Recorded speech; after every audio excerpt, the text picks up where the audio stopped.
நம் ஆண்டவர் இயேசு கிறிஸ்துவின் நாமத்தினால் மகிழ்ச்சியும் சமாதானமும் நம் அனைவரோடும் இருப்பதாக. எரேமியா 31:24 முடிய. யூதாவிலும் அதன் எல்லா நகர்களிலும் மக்கள் குடியிருப்பர்.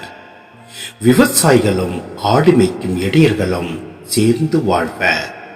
ஏனெனில் சோர்ந்த உள்ளங்களுக்கு நான் புத்துயிர் அளிப்பேன், வாடிய நெஞ்சுகளுக்கு நான் நிறைவளிப்பேன். அப்பொழுது நான் விழித்தெழுந்து பார்த்தேன், என் தூக்கம் எனக்கு இன்பமாயிருந்தது. இதோ நாட்கள் வருகின்றன, அப்பொழுது இஸ்ரேல் வீட்டையும் யூதா வீட்டையும் மனிதர்கள் விலங்குகளின் புது பிறப்புகளால் நிரப்புவேன் என்கிறார் ஆண்டவர்.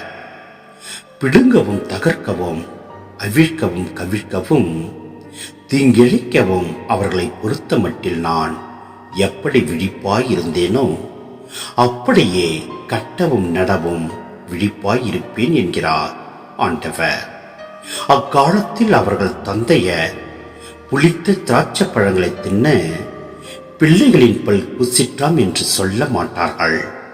ஆனால் எல்லாரும் அவரவர் தம் தீச்செயலின் பொருட்டே சாவர். புளித்த திராட்சை பழம் தின்பவனுக்கு தான் பல் கூசும். இதோ நாட்கள் வருகின்றன, அப்பொழுது நான் இஸ்ரேல் வீட்டாரோடும் யூதாவின் வீட்டாரோடும் புதிய உடன்படிக்கை ஒன்றை செய்து கொள்வேன் என்கிறார் ஆண்டவர். சிந்தனை: மக்களின் புற வாழ்க்கையில் மட்டுமல்ல, அகவாழ்விலும் ஒரு மாற்றம் ஏற்படுகிறது. இனி அவர்கள் தங்களது செயலுக்கு தாங்களே பொறுப்பேற்பார்கள். இதனால் அழுகை மகிழ்ச்சியாகவும் துன்பம் இன்பமாகவும் மாறும். மேலும் சோர்ந்த உள்ளங்களுக்கு புத்துயிரும் வாடிய நெஞ்சங்களுக்கு நிறைவும் கிடைக்கும். மக்களின் மனமாற்றம் கடவுளின் மனதையும் மாற்றுகிறது. பிடுங்கவும் தகர்க்கவும் அவிழ்க்கவும் கவிழ்க்கவும் தீங்கிழைக்கவும் விழிப்பாயிருந்த கடவுள் இப்பொழுது கட்டவும் நடவும் மட்டுமே விழிப்பாயிருக்கிறார். இதுதான் இறைவாக்கினர் பணியும் கூட. இதன் விளைவாக புதியதொரு உடன்படிக்கை மலர்கிறது.